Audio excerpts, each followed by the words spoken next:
ta priorité absolue si tu es coach vocal. On va parler de ça aujourd'hui. Si tu regardes cette vidéo, c'est que tu es peut-être déjà professeur de chant, peut-être coach vocal, tu travailles déjà avec des élèves et tu as envie de passer au niveau supérieur. Eh bien, est-ce que ça t'est déjà arrivé d'être face à un élève super motivé, mais de sentir qu'il y a un truc qui bloque, les exercices habituels ne fonctionnent pas, ou tu as un petit peu ce truc d'être sur des œufs, d'avoir peur qu'il se fasse mal. C'est-à-dire que lui te dit que ça va, mais toi tu as un peu l'intuition que ça va peut-être pas tant que ça. Et finalement, tu n'es pas sûr trop de ce que tu fais et tu te dis, bon, j'ai peut-être un petit peu peur que mon élève se fasse mal, ce qui est assez inconfortable, hein, je te l'accorde. Et donc, on va aborder ça aujourd'hui dans cette vidéo. On va parler de la santé vocale. L'idée, hein, comme je le partage souvent dans mes vidéos, l'idée de ce que j'enseigne en tout cas dans le coaching vocal, on veut sortir du cours de chant comme on a pu le faire jusqu'à présent, qui est un enseignement vocal, et ce qui est très bien. Mais je pense que le métier est en train d'évoluer vers le métier du coaching parce que les gens veulent plus d'accompagnement personnalisé et il y a cette question que dans les cours de chant, on obtient de l'information. Dans le coaching vocal, on va plutôt donner de la transformation à nos élèves. Et cette transformation, elle va toujours commencer par un geste vocal sain. C'est-à-dire que je peux très bien chanter pendant de nombreuses années avec un geste vocal pourri, avec un geste vocal qui fait mal, d'accord? Un geste vocal maladroit et apprendre plein de choses sur comment chanter, d'accord? Parce que je peux en cours de chant apprendre plein de choses sur ma voix, apprendre comment chanter. Là, c'est de l'information. Mais si je garde un geste vocal qui est dégradé, je ne pourrais pas avoir la transformation vocale, d'accord? Je ne pourrais pas avoir le véritable résultat vocal sans commencer par un geste vocal sain. C'est pour ça qu'on va parler de ça. Je vais te dévoiler dans cette vidéo comment la méthode ISPO que j'ai développée et que j'enseigne dans la Vocal Coach Factory va t'aider justement à faire de la santé vocale de tes élèves ta priorité absolue. Et pourquoi?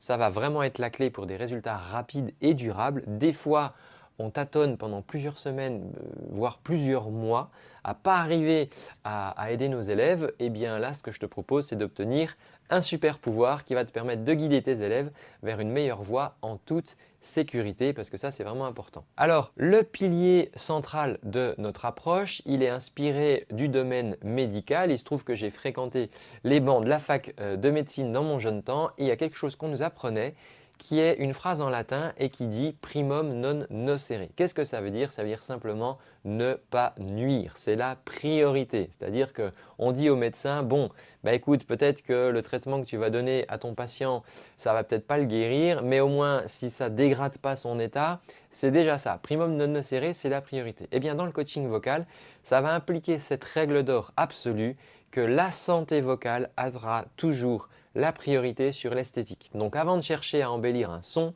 à travailler le vibrato, la couleur vocale ou même la justesse, sauf si elle est causée par des tensions, eh bien tu dois t'assurer que ton chanteur ne se fait pas mal, qu'il ne force pas, qu'il ne risque pas d'abîmer ses cordes vocales. Une voix saine et équilibrée, ça va être vraiment les fondations.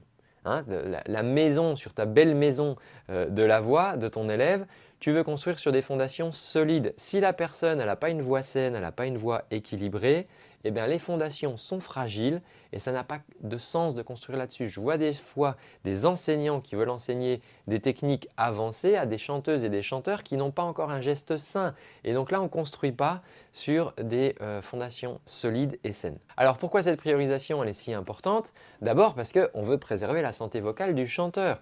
Je vois des fois des gens qui viennent à moi pour rejoindre la Vocal Coach Factory et qui me disent écoute Antoine, voilà, je donne des cours de chant depuis plusieurs années, voilà, je suis moi-même chanteuse, j'ai l'habitude de chanter, etc.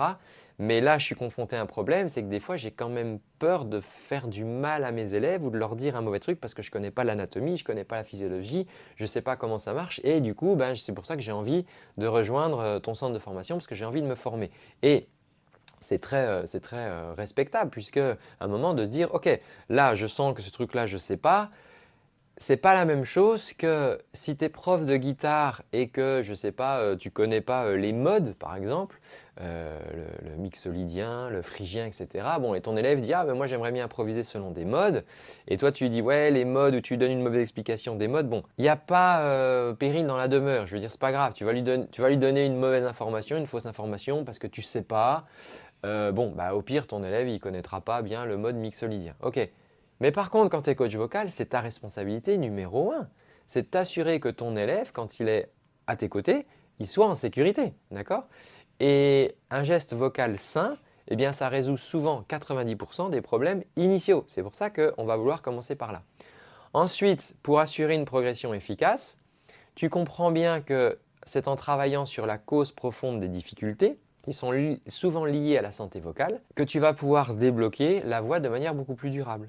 Donc ça, c'est ce qui va te permettre d'obtenir des résultats beaucoup plus rapides parce que tu vas te concentrer sur ce qui est prioritaire, tu vas optimiser ton temps de coaching et tu vas montrer des progrès tangibles à ton élève dès les premières séances. Ça va aussi participer au fait de compenser, d'éviter les compensations néfastes. Un chanteur qui force, par exemple, pour atteindre un son, c'est souvent une question de compensation, c'est-à-dire qu'il y a quelque chose qui ne se fait pas sereinement dans son corps et va se mettre à forcer. Par exemple, il manque de mobilité laryngée et tout d'un coup, il va se mettre à forcer sur ses cordes vocales pour atteindre une note. Alors que en fait, ce dont il aurait besoin à ce moment-là, c'est de beaucoup plus de mobilité laryngée. Le fait de travailler sur la santé vocale, ça va éviter justement, ça va permettre de détricoter ces compensations malsaines, néfastes que le chanteur pourrait mettre en place malgré lui parce qu'il va chercher à obtenir le résultat quoi qu'il arrive. Alors, comment on va faire pour identifier les risques pour la santé vocale? Ça va être la première étape de la méthode ISPO. On va s'attacher aux indices, d'accord? Et ça va commencer dès le premier contact. Il faut que tu développes un œil et une oreille aiguisés. Tu observes tout, la posture, les tensions, les épaules, la mâchoire, le cou, la manière de respirer. Est-ce qu'elle est rapide? Est-ce qu'elle est lente? Est-ce qu'elle est haute? Est-ce qu'elle est forcée? Et même la voix parlée de ton coaché qui vient te voir pour la première fois ou que tu pourrais avoir au téléphone dans une première interaction, elle va te révéler beaucoup de choses. Tu vas écouter aussi. Est-ce que ses inspirations sont bruyantes? Est-ce qu'il a une voix soufflée? Est-ce que l'accollement des cordes est complet? Est-ce qu'il y a des tremblotements dans sa voix? Est-ce que les fins de phrases s'effondrent? Ou toute sensation de douleur ou de fatigue que ton élève pourrait te décrire. Tu vas écouter tout ça. Et tu vas aussi utiliser ce que tu sais. Dans son parcours, la personne qui t'explique qu'elle utilise beaucoup sa voix dans son quotidien parce qu'elle est enseignante par exemple. Elle va te parler de ses expériences passées. Ben moi avant j'étais dans un groupe mais j'ai dû arrêter parce que j'avais des problèmes. Après les concerts, à chaque fois au milieu du concert, j'avais plus de voix, je me retrouvais aphone. Ok, tu vas pouvoir recueillir tous ces indices. C'est ton objectif au départ de rassembler un maximum d'informations. D'accord? Ça va être ton kit de survie pour un coaching réussi. Donc ça va te permettre de te sentir beaucoup plus sûr de toi dès les premières minutes parce que tu vas avoir beaucoup d'informations. Tu vas vraiment regarder ton élève, tu vas prendre cas de ce qu'il te dit et souviens-toi qu'un chanteur qui se sent vu, il se présuppose aussi entendu. Et ça va permettre aussi de créer une relation de confiance avec ton élève. Donc ensuite, une fois que tu as tous ces indices, la deuxième étape du protocole ISPO, ça va être de classifier par sphère. Donc, tu vas organiser tes observations dans 4 catégories essentielles. Celles que j'enseigne dans la Vocal Coach Factory, c'est l'air, les cordes vocales, les résonateurs et la psyché. La santé vocale, elle peut être impactée par chacune de ces sphères. Dans l'air, par exemple, une mauvaise gestion du flux d'air, on le comprend bien qu'une respiration forcée, par exemple, pourrait créer des tensions et de la fatigue dans la voix. Au niveau des cordes vocales, quand tu connais un petit peu l'anatomie du chanteur, un mauvais accollement, des attaques un peu dures ou forcées dans les aigus, ça peut directement abîmer les cordes vocales, les choquer, les stresser et à répétition, ça pourrait créer des dommages vocaux.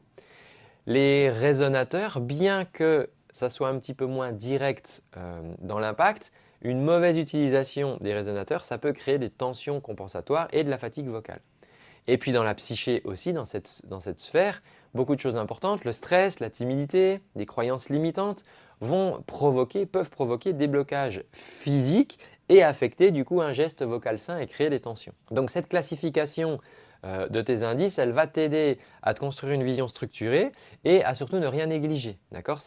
Tu vas pouvoir avoir une sorte de cartographie devant toi de la voix de ton élève. On va arriver à la troisième ensuite étape du protocole. Maintenant qu'on a identifié et qu'on a classé, on va pouvoir prioriser. Et c'est ici que la règle du primum non nocere prend tout son sens dans ta pratique. Tu vas évaluer chaque problème identifié. Est-ce que dans tout ce que tu as listé, c'est de l'ordre de santé vocale ou est-ce que c'est de l'ordre de l'esthétique?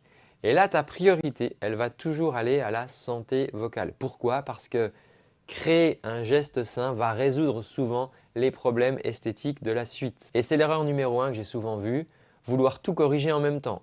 Ou travailler sur l'esthétique. Elle chante beaucoup du nez cette chanteuse. C'est très, il n'y a pas du tout de vibrato. C'est pas joli, c'est pas esthétique. Et on va se retrouver à se focaliser sur ces questions-là qui sont d'ordre esthétique, alors que le chanteur il force en même temps sur ses cordes vocales. Et peut-être que le fait de chanter en nasalité, c'est une sorte de refuge pour générer une sorte de semi-occlusion par exemple, pour protéger un petit peu ses cordes vocales.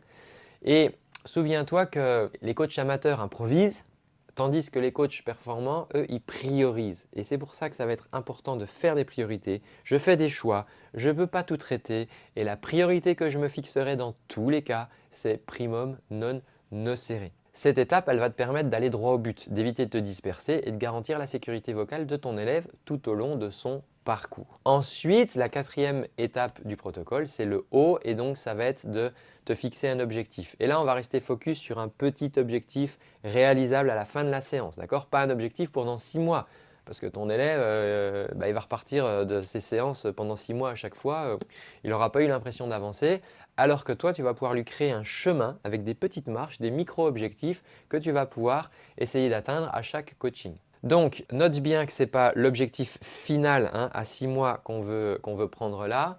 Ce n'est pas l'objectif moyen terme, c'est bien l'objectif de fin de séance. D'accord? Donc, cet objectif il va être directement lié à cette priorisation sur la santé vocale. Et donc, il faut que ça soit un petit objectif qui soit concret, que tu puisses mesurer et surtout que tu puisses l'atteindre dans la séance. Si tu vois que l'objectif, c'est plutôt une grosse pomme que tu n'auras pas eu le temps de croquer d'ici la fin de la séance, alors concentre-toi plutôt sur une plus petite pomme, d'accord, un objectif que tu pourras résoudre dans la séance.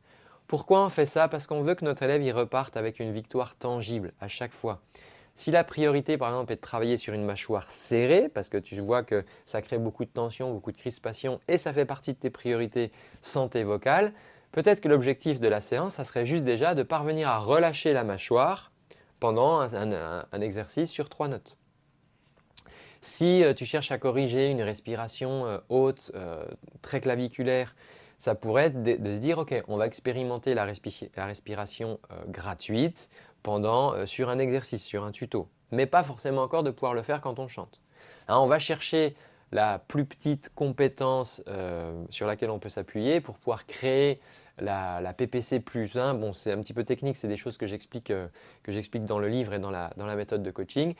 Mais ce que tu peux retenir, c'est que brique après brique, en fait, on va pouvoir construire cette voix saine et ces petites victoires, elles vont s'accumuler et créer du coup une transformation rapide par effet cumulé, rapide et surtout durable. En intégrant la santé vocale comme priorité absolue à travers le protocole ISPO, tu vas radicalement changer ta façon de coacher. Ça, c'est sûr.